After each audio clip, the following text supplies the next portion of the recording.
Hello, everyone. Thank you so much for joining us. So sorry for our November Hub 101. Woo! It has been a year. Thank you so much. We're so excited to be back for our monthly Hub 101s. Today we are joined by our wonderful guests, the Cook County Assessor's Office. But before we get into introducing them, just want to give you a little bit of a background about who we are, why we're here. So as some of you may know, my name is Janelle Martin. I am the Hub Specialist with Austin Coming Together. And I'm Imani Moore, the Engagement Coordinator here at Austin Coming Together. And we are here to introduce you to all the different kinds of resources and programs that Austin, the Austin Community Hub, everyone here around us has to connect you to. So as some of you may be familiar with Austin Coming Together already, we are a backbone agency for collective impact, serving a network of nonprofit, faith-based, public, and private member organizations. As part of ACT, the Austin Community Hub is a safe space to intentionally and thoughtfully engage disconnected families and individuals in collaboration with our member base to securely connect them to holistic services such as career counseling, housing, education, the whole shebang. And part of these services include informing our community members about the different organizations we work with and the great resources and programs that they have to offer. So we created Hub 101s. That's why we're here today. So today we will be learning about resources in our communities and the ways to stay connected and engage the home assessment process with the Cook County's Assessor Office, who works to build on a culture of civility and resident engagement that provides a positive, supportive environment for children and our most vulnerable residents. All right, that was all the fancy stuff. Now we got to get into it. We're going to begin with a presentation from the Cook County Assessor's Office, and then you'll have a chance for any questions later after the presentation. You can drop those in the chat. And with that being said, I'd like to introduce you all to the lovely Teresa Chandler, the Community Outreach Strategist, and the great Kelwin Harris, Director of Outreach and Engagement. Woo! My director. The floor is all yours. Thank you, guys. Well, thank you all so much. Thanks for having Calvin and I. As Imani said, I am Teresa Chandler, the Community Outreach Strategist for Cook County. My amazing director is Calvin Harris, and I'll just let you introduce himself. So. Oh, thank you, Teresa. You're gracious. I just want to say thank you, Austin Coming Together, for bringing us together and being such good hosts. You guys have been extremely organized. I was telling people just how impressed I was with the preparation that goes into these Hub 101. So for people watching this, a lot of work goes on but behind the scenes between Janelle and Imani. It's really, really inspiring. So just want to say, hats off, to you guys for bringing a high quality product to the community, and that's extremely important in these days and times. So we're going to be talking to you, and also shout out to your executive director, Darnell Shields, who's a friend of mine, and just appreciate all the great work that you guys do in the community. We've been trying to connect with you for some time. We have done workshops and been in the community, but we're always looking to do more, and great partnerships like Austin Coming Together is really at the vanguard of the work that we do for outreach. And outreach overall is really empowering people, getting these tools that are sometimes obscure. If I didn't work in this office, I wouldn't know 80% of the things that is important to the Cook County Assessor's Office that goes into your property tax bill, the kinds of exemptions that you can save on your property taxes. If you look at your bill, look at your assessment, and feel like you're overvalued, or the Assessor's Office got your square footage wrong, or the description of your property wrong, what can you do about it?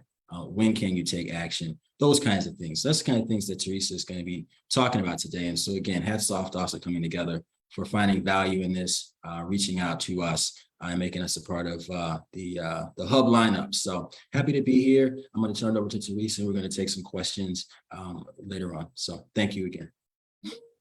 Thank you, guys. And thank you, Calvin. So I'm going to go ahead and start sharing my screen.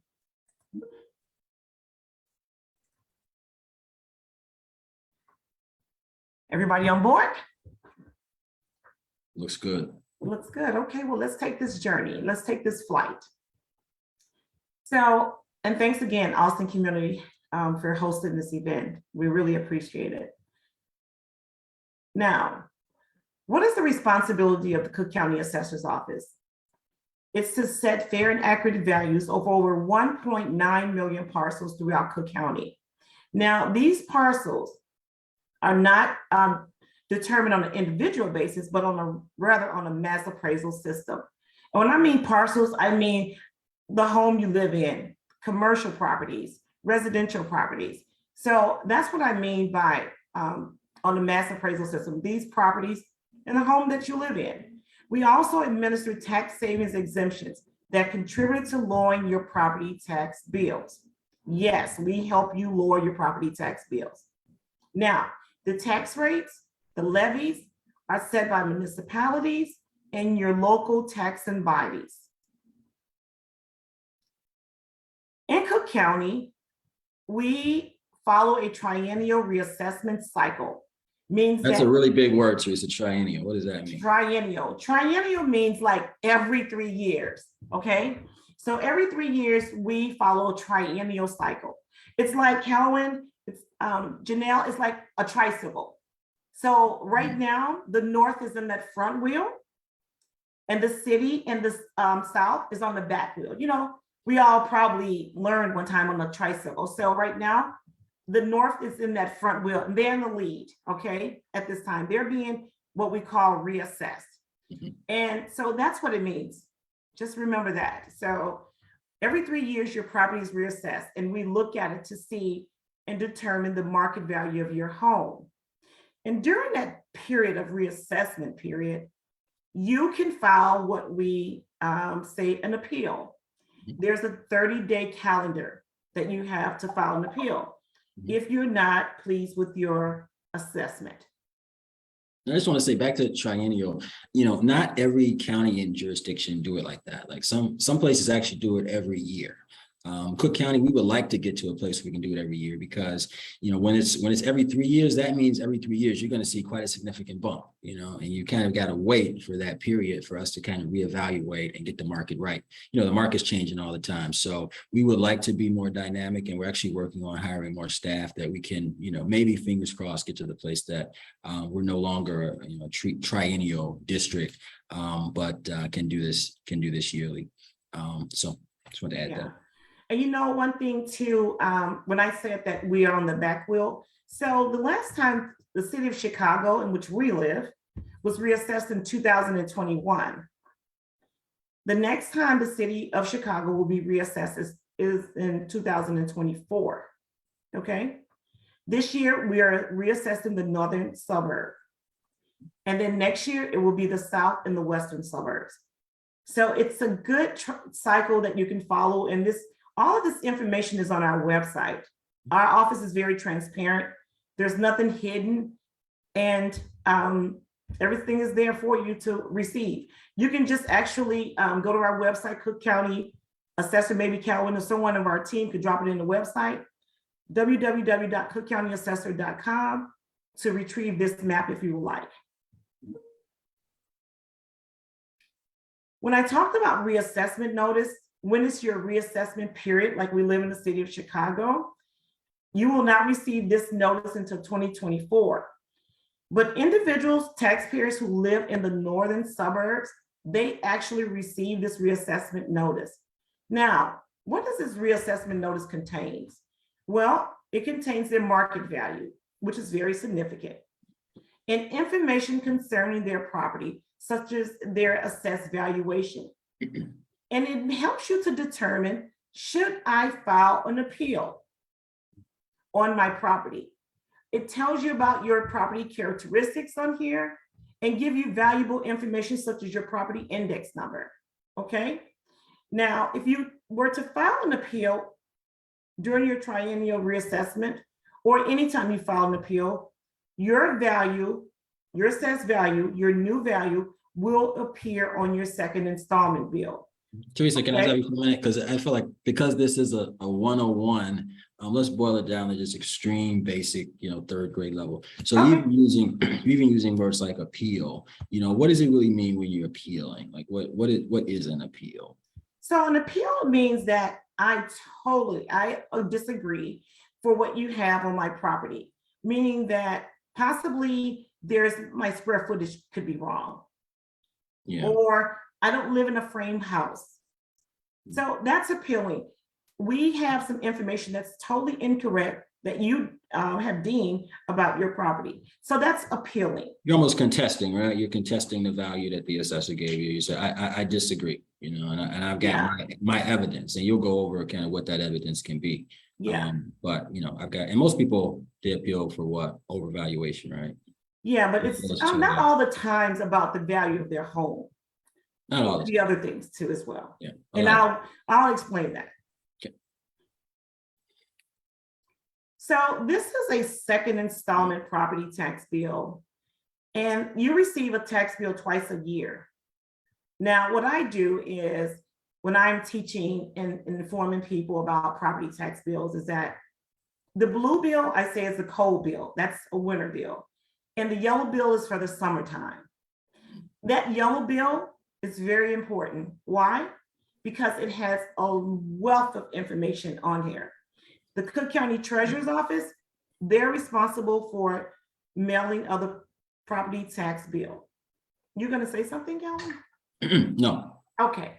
So if you were to file an appeal, the assessed value, the new assessed value, if you file an appeal and you win, it will be reflected on your second installment bill.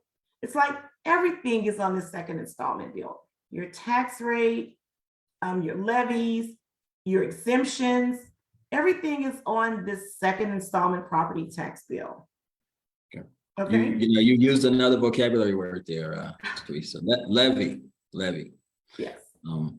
Not everybody knows what a levy is, but that's ultimately what all these taxes are about. That's true. And so I believe that was going to be a question. And the levy is basically. Oh, am I jumping ahead? Have we already preloaded one of our questions later? Well, I can just say what the levies. Okay. Like, yeah, it's from the, basically like the equalization factors, the clerks, the tax rates and things of that nature. And I'll explain that to you. Yeah, but fundamentally, all these taxes, and we say in Assessor Kagi, I should also mention, it's the assessor's birthday. So happy birthday to the assessor. We are the assessor's office. We do have an actual assessor who's elected, who you guys should know, Fritz Kagi. He likes to go by Fritz. But he often says, we don't do this work because we like property taxes. We do it because of fairness, and we want it to be fair for people, and that everyone pays their fair share. So by no means do we think it's a good system, that it's not a broken system, not a system that needs to be reformed. I think we're in the early stages of getting it right.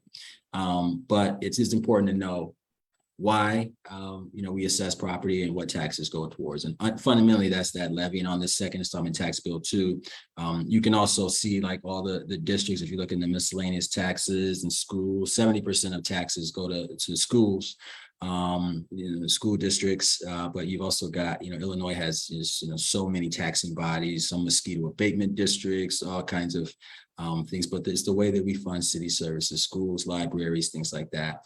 We don't collect any taxes. That's the treasurer's office, but our job is to just set a fair value so that everybody pays their fair share. And that's what Teresa means when she says, understanding that levy. And so the clerk is the one that determines the tax rate. So we want to make that clear. Based on the levy ordinance, as Calvin stated, that is passed by the agencies. Okay. But most importantly on this tax bill is the exemptions that what we offer in our office. Now, as we talked about appeals, as Calvin said, you contest your property. What are 3 reasons that are most common why people file for an appeal? The most common 3 are lack of uniformity, overvaluation, and incorrect property description error. So I'm going to just say lack of uniformity. What is lack of uniformity?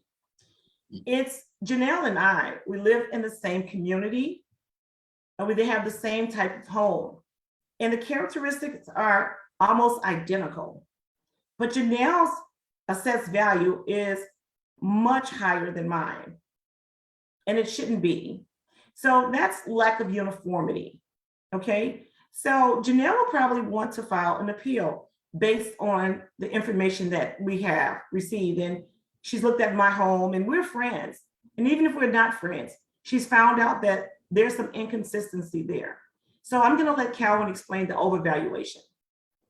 Yeah, you gave me the easy one, Teresa. Yes. Thank you. Overvaluation is just how it sounds. You feel like your property is way too much. And so that's probably the most common one that we get. A lot of times in Chicago and Cook County, we're in a culture of appealing, right? If you haven't heard. So, a lot of people, it's sort of a knee-jerk reaction. Whatever the value is, some people are going to appeal. They're just going to give it a shot, say it's overvalued.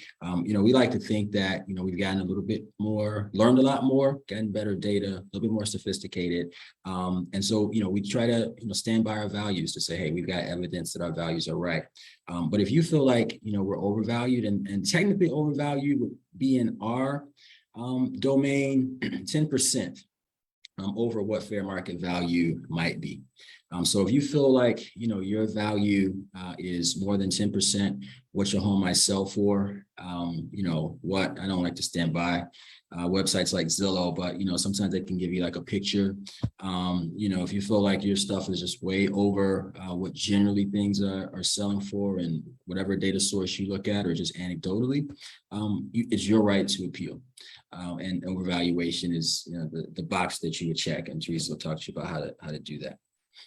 Yeah, so when would you appeal? Let's just go back to that. It's when you receive that reassessment notice.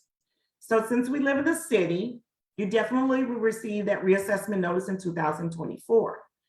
Now, we also have a calendar on our website. Well, there may be some people, because I feel like Austin is northwest enough. There may be some people in the North Tri watching. There also might be some people in the west, western suburbs that are being reassessed next year that are watching too. So there could be some other folks out there that this is more relevant to. That's true, Calvin. Definitely. So they will receive those reassessment notice next year. And so also we have a calendar on our website that determines when your appeal can be filed. So based on your township, that's when you file your appeal. Okay. Now, another one. And Austin is in West Chicago Township. Yes. Right. Okay. Yes. That's the name of the township. And the township, because not everybody thinks about townships either. That's another obscure term that's really only relevant to property taxes. You ask somebody, what's your township? It's like, who knows? Hyde Park Township goes all the way south to Pullman. So if you live in Pullman, people say you're in Hyde Park Township, like what are you talking about? So, but you can see it on that tax bill that Teresa showed and see what township you're in. Yeah. One of the other reasons is incorrect property description error. We say Amani lives in a mansion, but he actually lives in a 2-story home. He doesn't live in a mansion, or he doesn't have 4,800 square feet. His property is actually 3,200 square feet. So that's incorrect property description error. Or Amani has a garage attached to his home, but he's stating that he does not have an attached garage to his home. So those are incorrect property description error, okay? Now, we talked about the characteristics of the home. Why is it important to check your characteristics when you receive your reassessment notice? It's really important because not all the characteristics has a significant effect on your appeal, but some may very well do. And one of the ones is the square footage. So Imani has that 48 square foot home, okay? Or maybe not, but that's one of the reasons that could affect your assessment of your home. Or if Calvin's home is frame and we have his home as masonry. If he has a garage, if it's a 2-story or 1-story garage, these are some of the characteristics that could affect your appeal. It could affect your assessed value.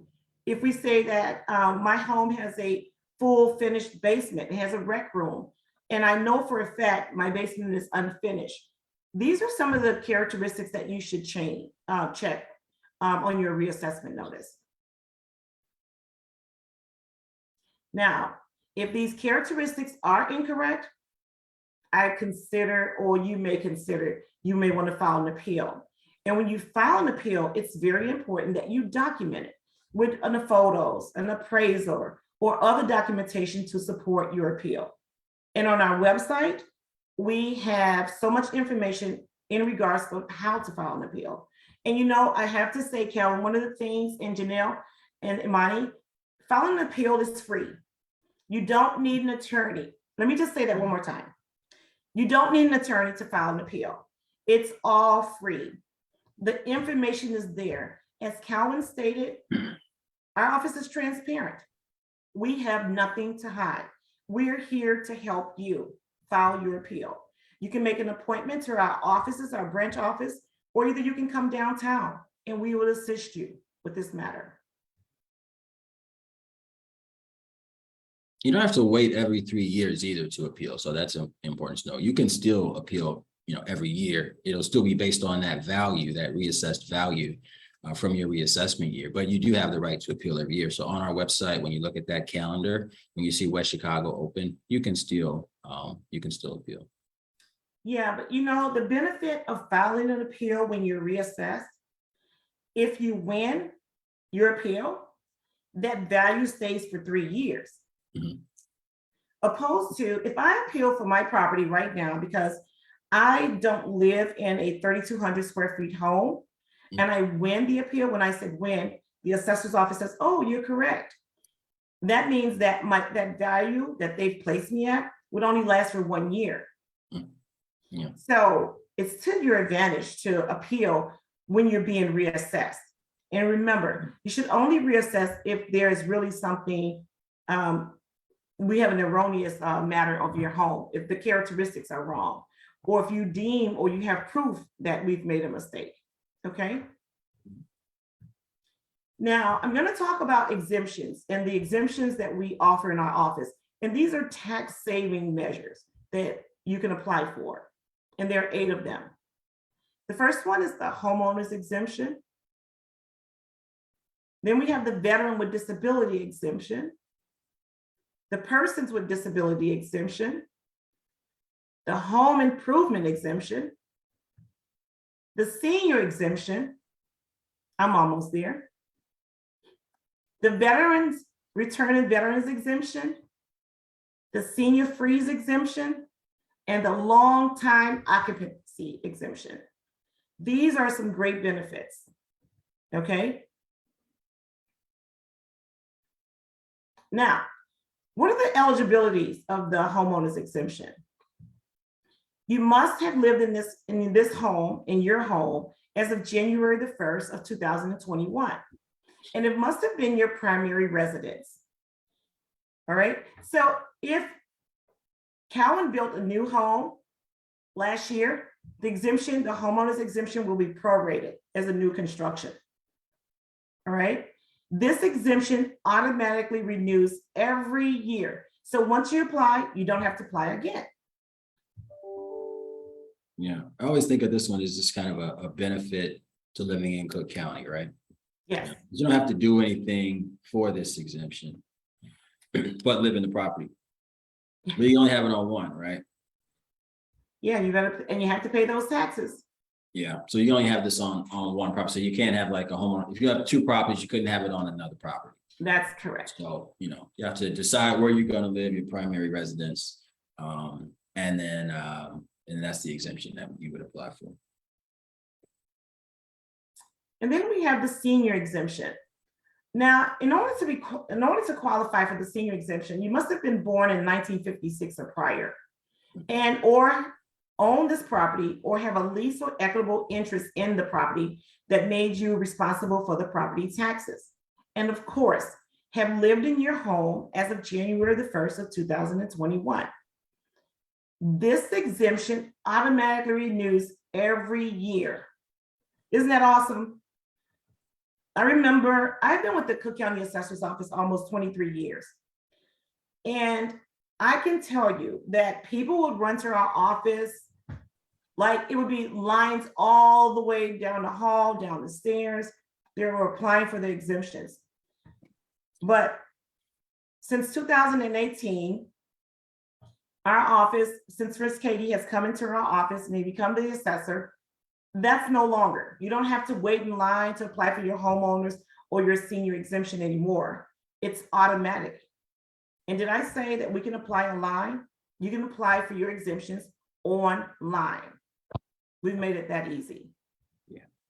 Well, you had seniors that had to come to the office every single year to remind us that they didn't get any younger, right? So it was the dumbest thing that we were able to fix. So what Teresa's talking about, it seems like a, you know, rudimentary kind of thing that we would just automatically have done. But, you know, like she said, until very recently, you know, people were actually doing that. So we were able to have that success. We want to do more, as we talk about other exemptions that we want to continue to, you know, auto renew, like veterans, disabilities, things like that. So we're working on more, but we had a really big victory with the senior exemption.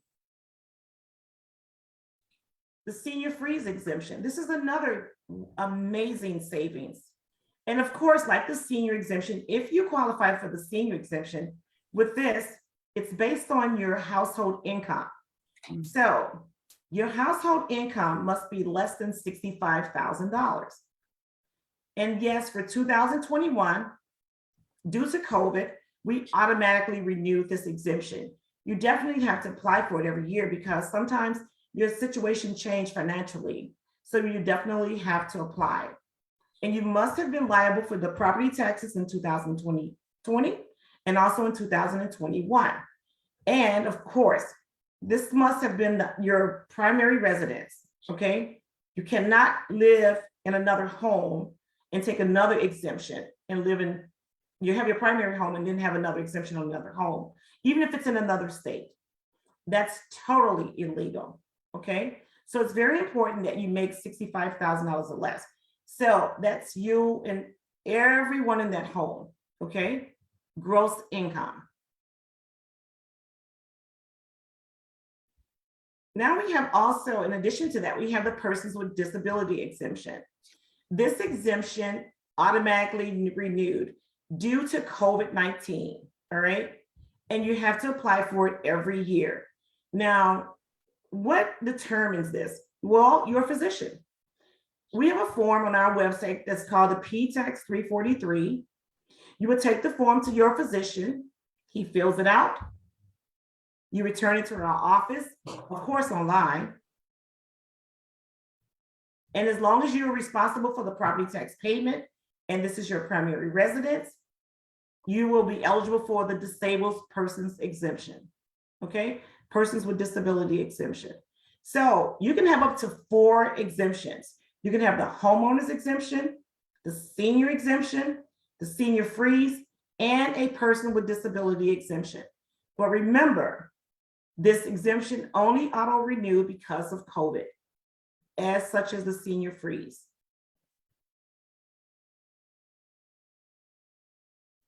Now, I'm going to talk to you about the long-time exemption.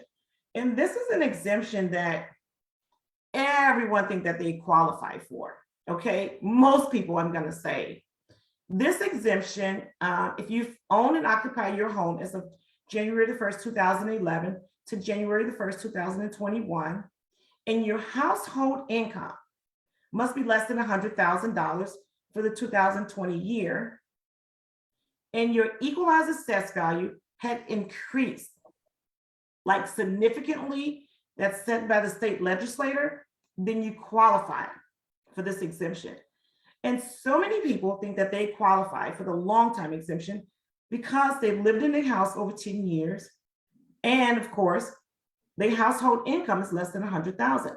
But it's the third requirement, that your property assessment must have been increased over that period from 2011 to 2021.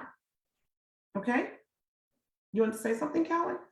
Well, I mean, as you know, as you said, this is one that's probably the most confusing for people. We probably got like 5 or 6 questions on our website since we've been talking about this one. But no, you did a really good job of explaining it. But if there are any more questions about it, you know, we can definitely take them at the end. But yeah, it's just, you know, long time. People feel like they've been in their house for a long time, meet those requirements, but it's really tough. And we contact people if they do qualify. Exactly. They don't apply for this. We actually let you know if you apply, if you qualify. Yeah, we actually sent out applications in April to individual that we had identified that qualified. Yeah. Now, we don't know your income, but one thing we do know, if your value of your home has increased enough for you to qualify, okay? So if you really believe like, hey, you guys missed me or something, then of course, give us a call and we can tell you if you qualify or not. But more than likely, we have identified the households who qualify for the long time exemption. And it was like no fewer than 2% of homeowners actually qualify for this exemption. So that's about 12,000 individual taxpayers. Mm. Okay. Now, we have also the veteran with disability exemption. And this is another amazing, like all of our exemptions are amazing, but this is wonderful. The eligibility is if you've served in the United States Armed Force or active duty or state active duty as a member of the United States National Guard or Reserve Forces, and you have at least 30% service-connected disability, you can qualify for the veteran with disability exemption. You have to apply every year. Why? Because we need a letter from the United States Department of Veteran Affairs that informs us and inform you of your percentage of disability. So if you have a disability for 30 to 49%, you're service connected. Let me just say what is service connected, first of all, before Calvin stops me and tells me like, what is service connected? No, because I probably stopped you when I first started working in the office, and that was probably my first question. What is service connected? But you can tell by that I'm not a veteran. So I have so much respect for people that serve. We go to a lot of veterans events. Veterans out there, thanks so much for your service. And we're just really happy to have this available. This is one of our most important exemptions, as Teresa said. So yeah. But yeah, go give us the 101 on service. The 101 is like you have to have a service related disability. You were injured in the war while you related to your service, connected to your definitely, service. Definitely. And I just want to say thank you too to all the veterans who served this country. We really commend you and we thank you and happy belated Veterans Day as well. We really want to say that too. So when you were injured in the war and not actually injured shoveling snow this past winter, but in the war, okay? So you're entitled, if you can prove that it was service connected. So if you have like a 30 to 49% service connected disability, you could receive $2,500 off your equalized assessed value, okay? Not off the tax bill, your equalized assessed value.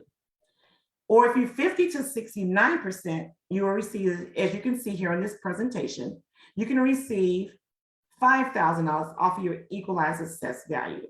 Mm-hmm. And if you're 70% or greater, you are exempted from property taxes. Yep, it's true.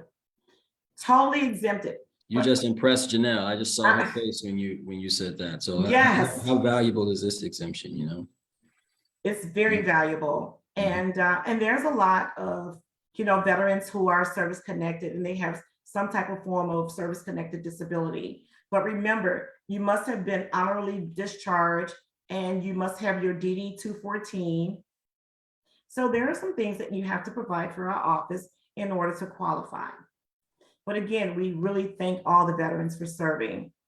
And if you know a veteran, make sure that you tell him that if they're service connected to apply. Okay.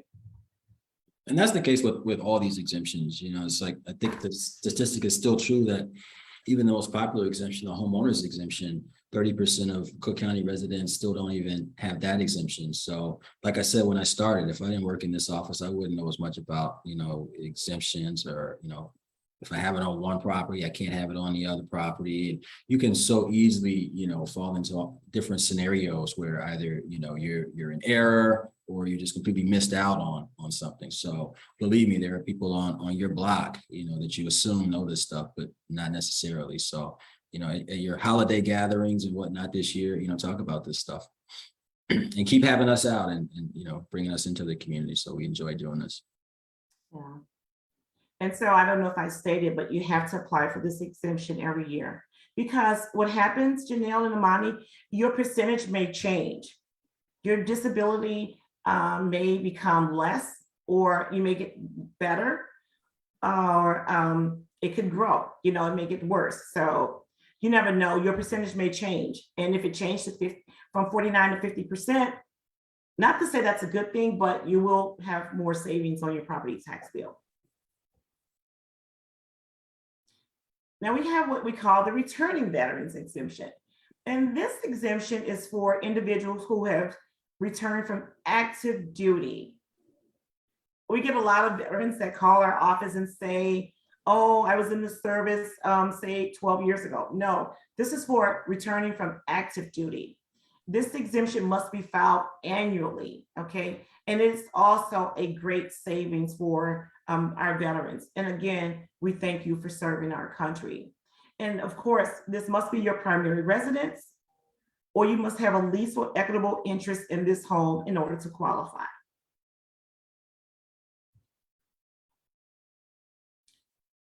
And before I go on, I have to say this because to go back to the veteran with disability exemption, it also applies to that person's spouse. Good point. Okay, yeah. So if the person who is disabled, if something happened to them, they happen to pass away, then their spouse inherit that exemption, and it stays on that home. But the only thing, the stipulation is they cannot remarry. Okay, so that's one of the. This is still a great benefit. Okay. The home improvement exemption. Now, what is this home improvement exemption? First of all, you must live in a residential home, okay? And you must meet the requirements. And it's pretty much a homeowner can make up to $75,000 worth of home improvement on their home without an increase in property taxes for at least 4 years. Now, that values varies depending on the reduction of the assessed value. Okay, so do you have to apply for this? No. Once that person pulls a permit, of course, I hope you will pull a permit when someone is fixing your home or adding a dormer for your shoes, Janelle, you get that person to pull a permit. That permit goes down to the city of Chicago. And then we will receive that information.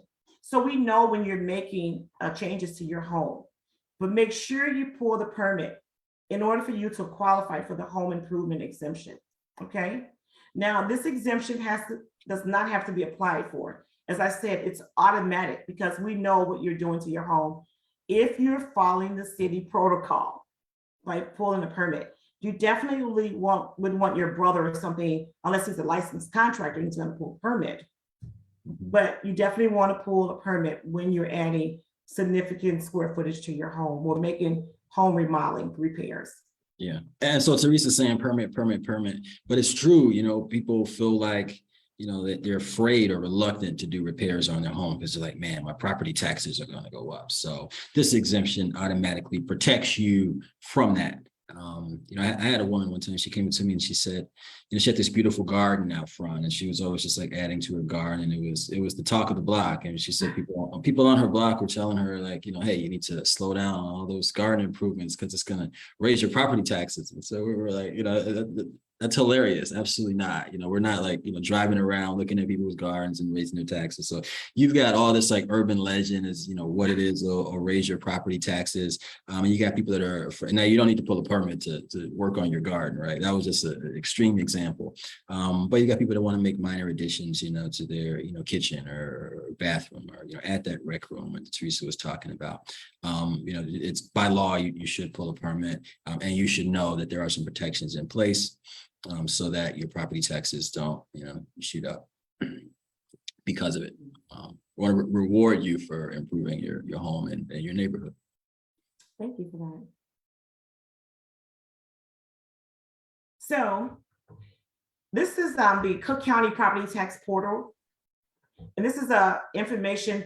This website is actually a wealth of information. So if you're at home, if you have your cell phone, you can take a picture of this website, you can write it down. You can find out your exemption status and the history of your your exemptions, okay? So you can use this for a wealth of information. So what else is out there on this site is also how much you should pay for your property tax bill and how much you've paid in prior years as well. So this is one way, besides our wonderful website, to find out if in fact you had the homeowner's exemption and prior years. But first, I would go to the Cook County Assessor's website. Our website is the phenomenal site.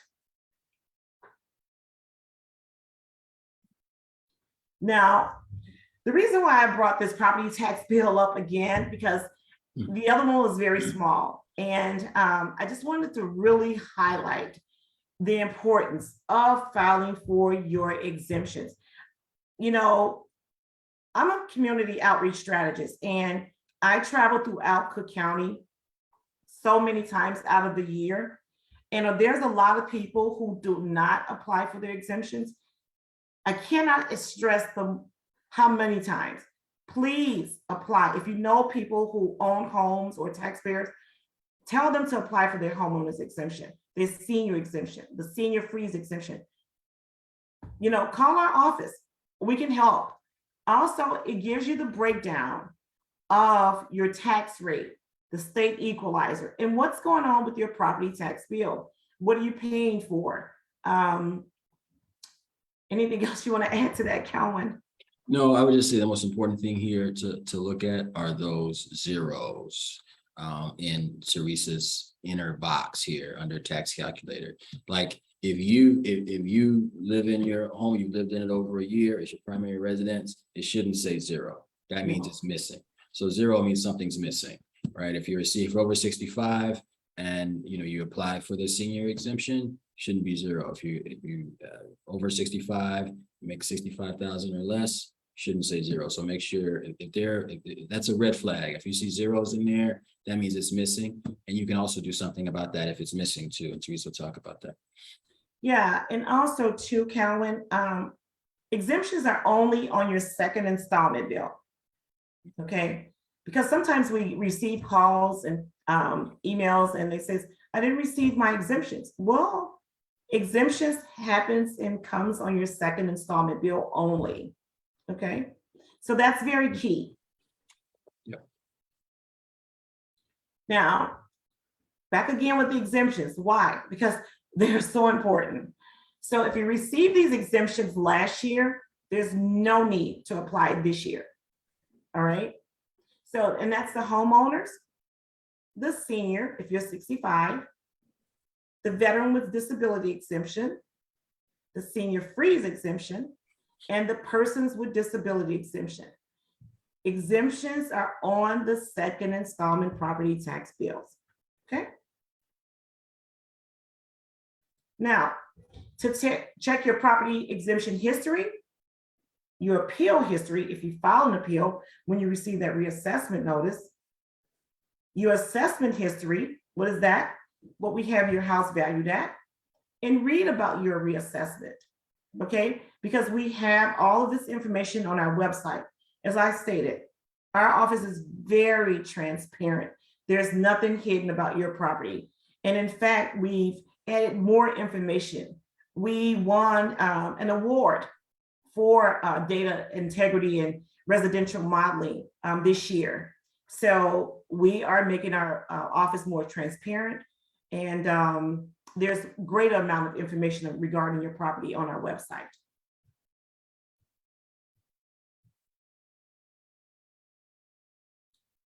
If you're missing an exemption and you fail to apply, say you're missing one back in 2018 or 19 or 20, you can still apply on our website online for free. It's called Certificate of Errors. If you're going to apply for your prior years, for your homeowners, your senior freeze exemption, your person with disability exemption, your veterans exemption, apply online for these exemptions. You can go all the way back to 2018 and provide you refund money. Now, once you apply and you receive your certificate in the mail, it takes at least 90 days for you to receive your refunds. The refund checks are mailed from the Cook County Treasurer's Office. and not the Cook County Assessor's Office. Another huge 101 term, right? Certificate of error. That's another one that I dislike, but it's necessary. But as Teresa said, it just means refund. So it's a hyperbolic way of saying, you know, we can get you a refund if you just tuned in today, had not heard of the senior freeze or the senior exemption. As Teresa said, we can go back this current year and then 3 years past. And some refunds can be significant. And I've seen Teresa come in the office of property owners from events that she was at, let's say the night before, you know, they come into the office and, you know, we can help them get those processed right away. Yeah, that is so true, because I was out working yesterday and I encountered a taxpayer who, she was 76 years old and she's only had the homeowners exemption. I mean, we are out here trying to get the word out, and we host Zooms and all types of in-person meetings as well. But we're trying to let everyone know, like, apply for your exemption. Let your neighbors know. This is information that needs to be shared, not just your social gatherings, your church and things of that nature. So let your friends know, like, hey, do you have your exemption? You're a homeowner. Have you applied? Call the Cook County Assessor's Office. Let them help you. We are here to help you, okay? Now, as I stated, we are to help you. We're here to help you. If you just take your phone, you know how you go out to dinner and you hover over that QR code? Just hover over that QR code right now. Not take a picture, but just hover over it. Okay? And you'll receive our link tree with loads of information about our office. As I said, we were transparent. We're so transparent, we came up with our own QR code. And so it's on most of our flyers and our information, because we're trying to get the word out that we're here to help you. We have no secrets. And also follow us on all social media. Make an appointment for our office. We have an office downtown Chicago. There's one at 16501 South Kedzie, that's our Markham office. And we also have an office in Skokie. The Markham and Skokie is in the courthouse, okay? Sign up for our emails, receive updates. We're doing some amazing things and amazing work. As I stated, we receive awards for modeling, residential modeling. We're doing some fantastic things in our office, and we want you to be included and be a part of it. And we're not here to brag, we're just saying, okay? Well, Kel, we gotta have some bragging rights. Wait a minute. I don't know about you, but hey, we work hard. Let's get us some bragging rights here. I mean, we've come a long way.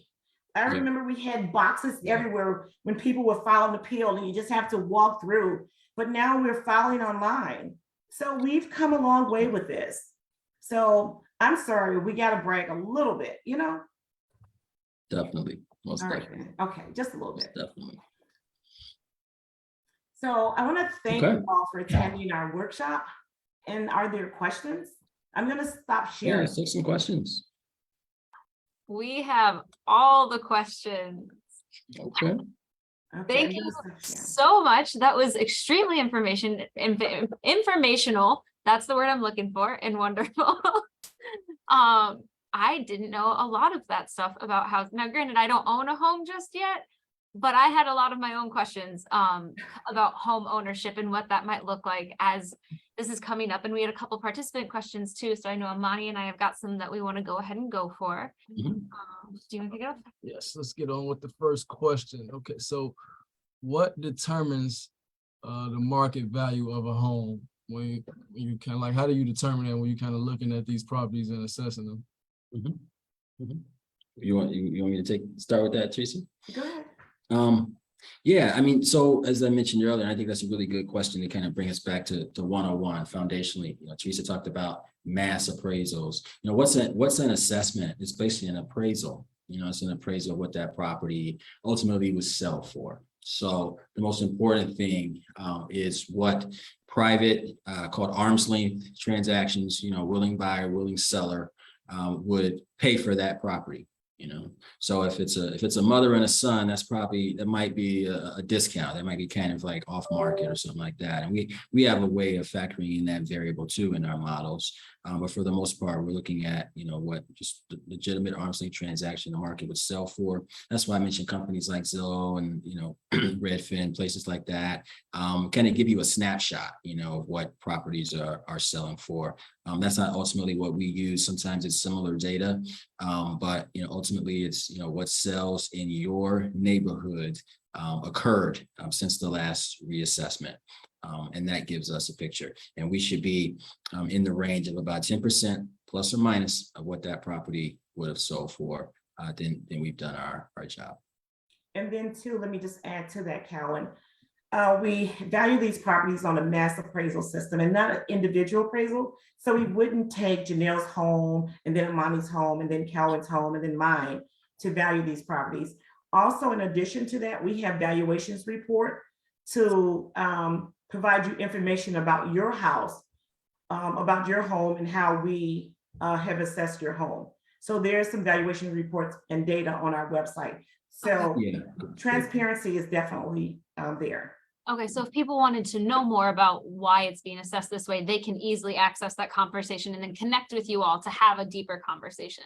Oh, Exactly. definitely. And you know what? Our valuation report is so broken down by even neighborhood code.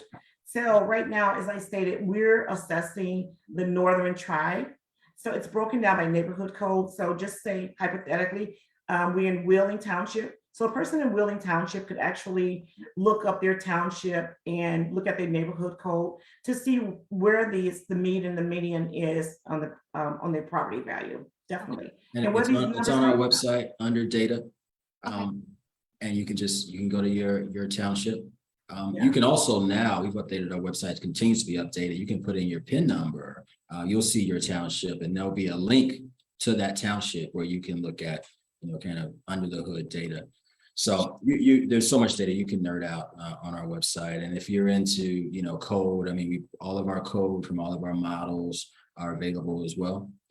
So, you've seen us at Shy Hack Night, and we've had, our office was the first to institute a data science department. So we have a team of data scientists who evaluate this stuff and help to build our models. So, and it's all available. So Make it digestible for people to actually understand what's going on. Well, that's the reports, that's the report. So once you go to our website and you see the report form, right, those are the summaries. So you can get that level, but if you want to go super granular data science, we can, get you that stuff too. That's not digestible to people like me, but to the data scientists, I think it's called R script R or something like that, but it's in the language that they speak.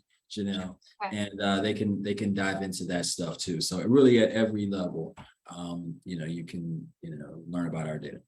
Definitely, if you're doing research or something like that. Mm-hmm. That is very, very helpful. But one thing, and I wanted to bring this back around because you had described it a little bit earlier, but you brought this back up, the concept of townships. Now, you mentioned it earlier and how people in Chicago, who especially are from neighborhoods and things like that, are not very familiar. Can you just explain a little bit more what exactly is a township? How do people figure that out? What makes up like a township versus a neighborhood or a suburb or things like that? So in a township, there's 38 townships. Okay. Well, throughout Cook County. And so within those townships, so in the city of Chicago, we have 8 of them. So for instance, a person who would live in, I'm just going to say the Inglewood community. Okay. That would be Lake Township. And you're like, well, I live in Inglewood community, but I'm in Lake Township. So a person that would live in the Roseland community, they would say, well, I live in Roseland community, but that would be still Hyde Park Township. So all of the townships are definitely on your property tax bill as well as your reassessment notice. And so it's broken down, and it's not something that we've placed together. It's something that the county has already have in place about the different townships in which you live. Go ahead. And like I said earlier, Janelle, we don't do this because we like property taxes or think that it's efficient, right? I think townships are a really archaic term. I think it was, set up, probably over 100 years ago, sort of thing that's kind of Yeah. still in place. I think it only, because you can see, we used to have in our office kind of old township maps, these like dusty old documents. But I think it's only currently relevant. I only hear about townships as it relates to property taxes. Okay. So currently it's a way to divide up our county for property tax purposes. Now, could we use other jurisdictions? Probably could, but townships is kind of baked in place. And so, like I said, a lot of times you get into the rubric or the confusion of, like a Hyde Park township versus a Hyde Park neighborhood, or it's not, completely concurrent with other boundaries where maybe your ward or your Cook County district. It's completely different realm that doesn't really overlap.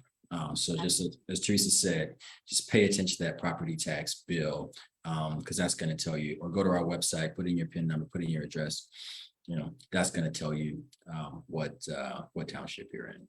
And also it's important, Janelle, too, to know your township, because if you want to file an appeal, you definitely have to make sure that you file within that particular 30-day window time frame. Okay, So for it's that very specific important. township. Oh, yes. Okay. Yeah, definitely. Because like I stated, that you only get 30 days, which is a lot of time, that you can file your appeal online. So it's important that you know your township within where you live. Okay. No, that makes sense. Thank you for explaining that a little bit better. Okay, I think you have another one. Yes, okay, so what type of remodeling and home improvements do you typically see that as the most value, the most increase to those properties when you reassessing them? You want to take that? What you say, Calvin? No, I said you want to take that one. So pretty much, I would say that anytime you add square footage to your home, that would add value to your home. Okay. And that could change your property classification code. And that's something that's another term too. But which property classification is based on the square footage of your home and the age. So that could well change if you add, say your house is 2,800 square feet. I'm going to leave it there, and you add another 1,000 square feet or something like that.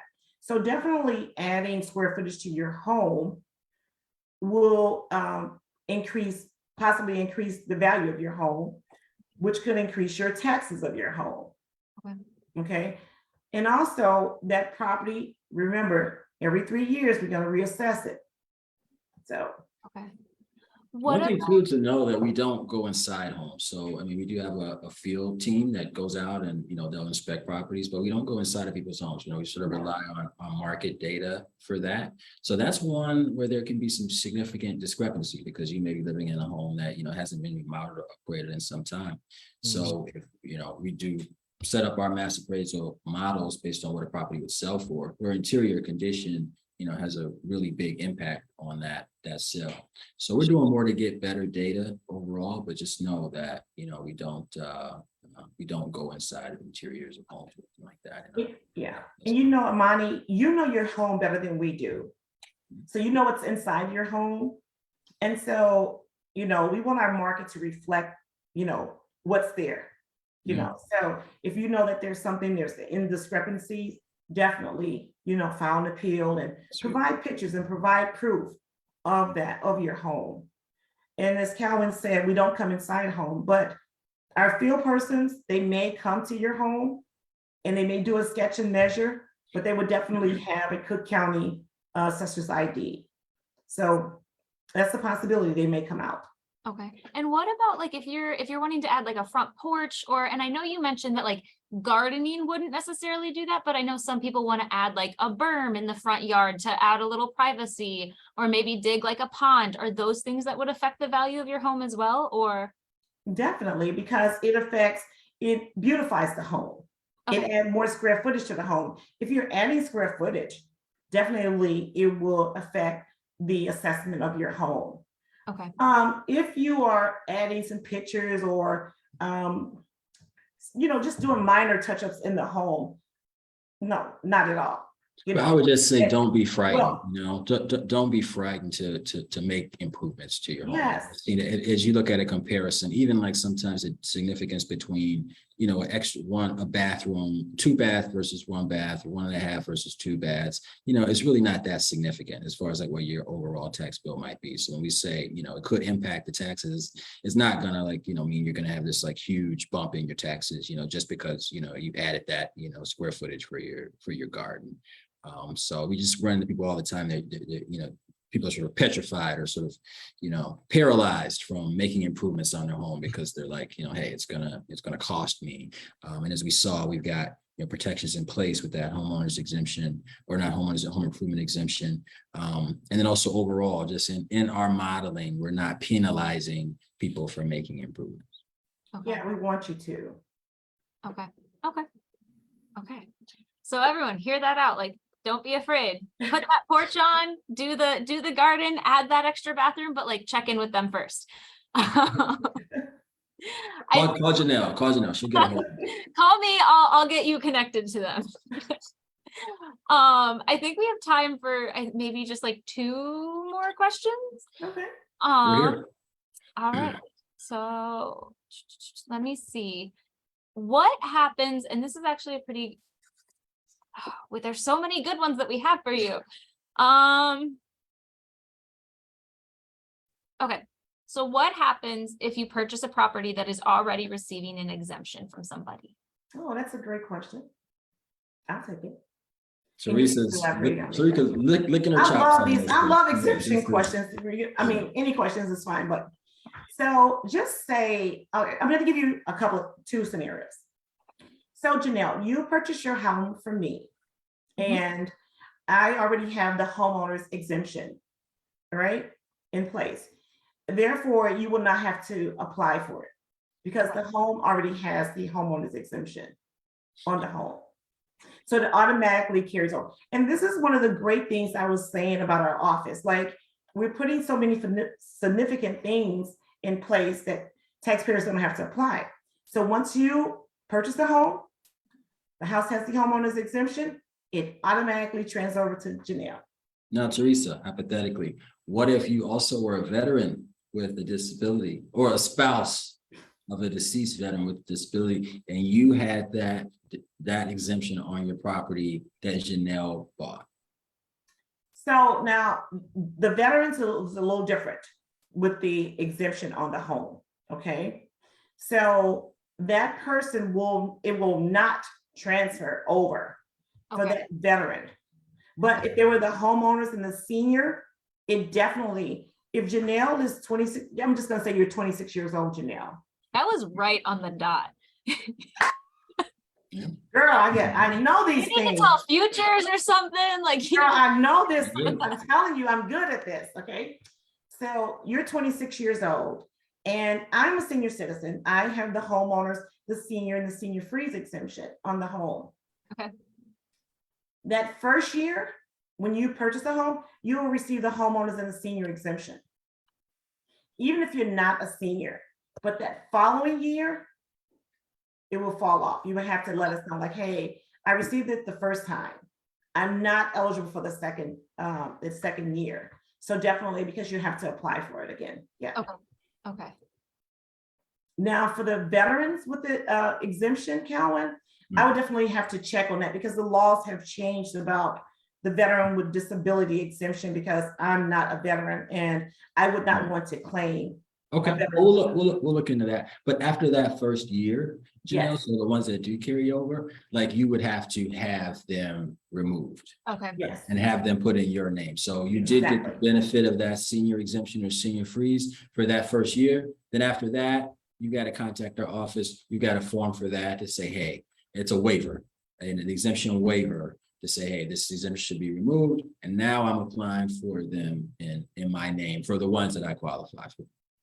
And just So, so yeah, we know the whole picture of what that looks like, are there penalties if somebody doesn't request it to be taken off? How much definitely. jail time would Janelle get, Teresa? We just had somebody get out. No, there are definitely penalties. We have a erroneous exemptions department. They're actually Teresa would know them well, retired, a lot of them are like retired detectives. We take this very seriously, and we've got watchdogs looking at our office to make sure we do. So, no, we take erroneous exemption seriously. That's what I'm saying, the benefit of, having us on your program, getting this information out is really important, because some people could unknowingly, unwittingly have exemptions they don't qualify for. And yes, it's their responsibility. So, Teresa. Yeah, I just want to say too, that was a great question, because if I live here in Chicago and I have a home here, and then I have a summer home in California, and I have the exemption here and there, more than likely in California, they're going to notify us that you tried to apply. Okay, for that exemption in California. But you definitely don't want to do that, because what we would do, we will put a lien on your home here in Chicago, and you will not be able to apply until you come and speak to someone, one of the attorneys in our office, for doing such erroneous matters. That's great. That's great information. Yeah, but of course we know that that's not people in Chicago. That's not what we do. We do everything. Not in Austin, not in Austin. Not in the Austin community at all. No. So, All right. yeah. We've got time for one last quick One more one. question. All right, since we're on exemptions, let's go and finish it off. Are there any exemptions that can't be combined, like any particular exemptions that you can't combine when you're trying to assess the property and get those? Yes. The exemptions that you cannot combine is the one that has the income, which is the long-time exemption and the senior freeze exemption. You cannot combine those two. See, the long-time exemption is designed to offset increases in your value. All right. So because they're both income driven, you cannot combine them. Okay. Okay. Definitely not. So the higher the value on your home for the senior freeze, the more money you save. I just want to point that out too. And you can have, let me just say this too. I know we got to go, but you can have up to 4 exemptions. Remember that. Please apply for your exemptions. We're here to help you. And just as a reminder, we can apply for those exemptions all year round, whenever we need, whatever is looking like. Great question. Go ahead, Calvin. No, so exemptions are usually in the early part of the year. It can fluctuate. We extended it this year to really later into the summer. But there is a window, because, like as Teresa explained, it's got to at some point be locked in to appear on that second installment tax bill. Okay. So we have to sort of have a cutoff date. Now, if you missed it, it's not over, it's not fatal, because you can go back and apply for certificates of error. And I think pretty soon on our website, we'll have certificates of error available. So you're sort of in a period now where we're kind of past, because tax bills are going to go out like next week. We're sort of past that exemption period, but you will then be able to, when you get that bill, now you know where to look. Teresa explained it. If something says 0 and it shouldn't, then you're going to be able to go to our website and apply for that certificate of error. So usually kind of thinking, the early part of the year, usually like February to maybe April-ish. Usually, again, we extended this year, just kind of be checking our website. But that's a really good question. You got that one. So you got 2 calendars, your exemption calendar, early part of the year, certificates of error, refunds later in the year. Then you've got the appeals calendar, which is separate, which is based on your township.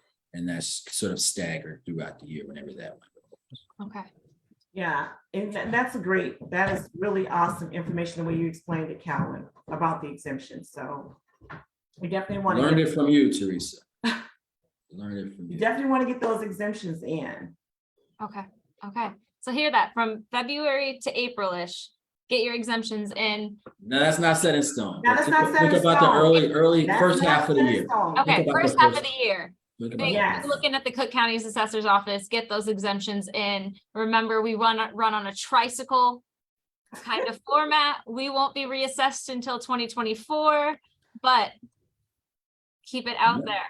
Janelle's got it. This was a Janelle, good you got it, 101. girl. So this was I think she passed. Yes. I think Janelle and Amani passed the 101. And to be a senior, you must be 65 years old. Okay. Required. You're not a 55-year-old senior in our office. You have to be 65, born 1956 or prior. Okay. So, and you pay your property taxes in arrears. I just want to say, like, I love our office because there's so much. Talk about arrears. Talk about arrears, though. I don't know if you're going to stop there, but talk about. We do have to wrap up though. Yeah, Our overtime. Yes, we got to push out a vocabulary list, okay? Okay, yeah. Yes, We're looking but out for our dictionary of terms. Well, we got to come back. That's Yeah, what that I was gonna means. say, this is all very helpful information, Sweet. which means come we're just back. gonna have to bring you back, and everyone Let's who's do it. watching, you're just gonna have to reach out to these incredible, wonderful humans to get more info about what they've got going on. Most Well, we have a lot going on, and it's all free online. definitely. Thank you, guys. Appreciate it. Unfortunately, we Thank you, gotta close it up. So let everybody give a big thank you to Kelvin and to Risa. It was an amazing presentation. Thank you. You gave us some great information today. I hope everybody can walk away learning something new, something that they can apply to their situations. So, Thank you. Well, And I thank just you wanna all. give a quick heads up. So for Hub 101's continuing, we will not be hosting a brand new fresh Hub 101 in December. However, be on the lookout because we will be putting some stuff out there all about Hub 101. So keep an eye on that page. But our next live Hub 101 session will be Tuesday, January 17th, and it will be all about the Aspire Center.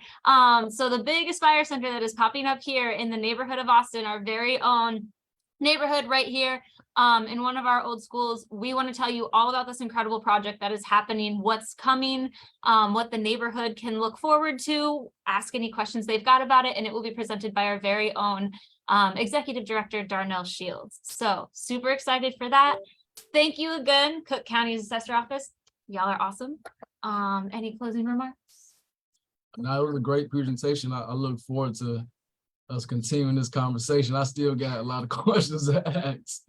So it was a good one. Definitely.